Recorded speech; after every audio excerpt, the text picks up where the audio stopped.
বানিয়ে নিলাম সিজনালি তালের পাটিসাপটা। তার বাবা নিয়ে অফিসে খাইয়েছে তার স্টাফদের, বলছে একটানা 20টা করে খেতে পারবে, এত মজা হয়েছে।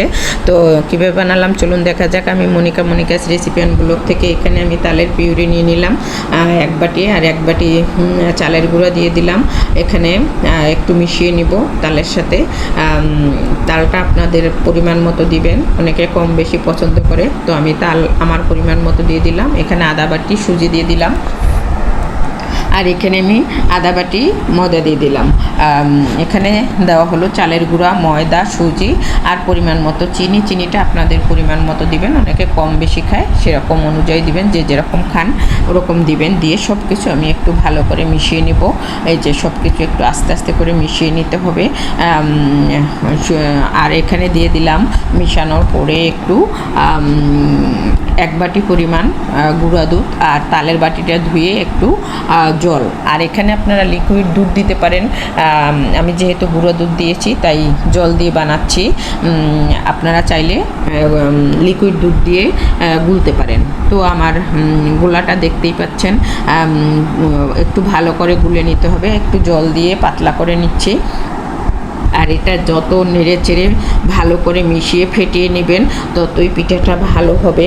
তো দেখতেই পাচ্ছেন পিঠার গোলাটা কেমন হয়েছে, একটু মানে কেক ভাপের মতো দেখা যাচ্ছে, আর একটু পাতলা করতে হবে। তো আমি পাতলা করে নিয়েছি, এই যে দেখতে পাচ্ছেন পিঠার গোলাটা কেমন হলো।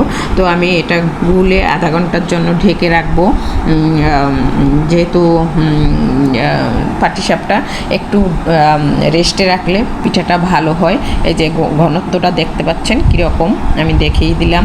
তো আমি আধা ঘন্টা পরে ভাজতে নিয়ে আসলাম। একটা ফ্রাই প্যানে তেল দিয়ে দিলাম, একটু তেল ব্রাশ করে নিলাম। তো ছোটো চামচের 1.5 চামচ দিয়ে দিলাম, দিয়ে একটু ঘুরিয়ে গোল করে তারপরে যখন উপর দিয়ে এটা হয়ে যাবে তখন আমি ভিতরে পুর দিয়ে দেবো। আর পুরটা বানানো দেখানো হয়নি, পুরটা আমি লিকুইড দুধ দিয়ে মুড়ি ব্লেন্ডার করে গুঁড়া করে সেই মুড়ির গুঁড়া দিয়ে আমি এই পুরটা তৈরি করেছি। খেতে কিন্তু অসম্ভব মজার হয়েছিল। পিঠাটা বটতে একটু, প্রথম পিঠা যেহেতু বটতে একটু সমস্যা হচ্ছে, একটু দেখতেও অসুন্দর হয়েছে কিন্তু খেতে ভালো হয়েছে। তো এটা নামিয়ে নিলাম, আর একটা বানিয়ে দেখাচ্ছি আপনাদেরকে। তা আবার একটু 1.5 চামচ পরিমাণ গোলা দিয়ে আমি পিঠাটা বানিয়ে নিচ্ছি, দেখতে পাচ্ছেন। আর এই পিঠাটা কিন্তু এই তালের সিজন, যেহেতু এই তালের সিজনে তালের বড়া, তালের পুয়া, তালের পাটিসাপটা, তালের কেক খেতে কিন্তু অসম্ভব মজার লাগে।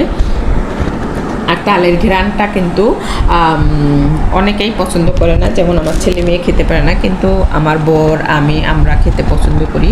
আর এই পিঠাটা কিন্তু আমার ঘরে মেহমান আসছিল, খেয়ে বলছে অনেক মজা হয়েছে, এবং অফিসেও নিয়েছে, বলছে অনেক মজা হয়েছে।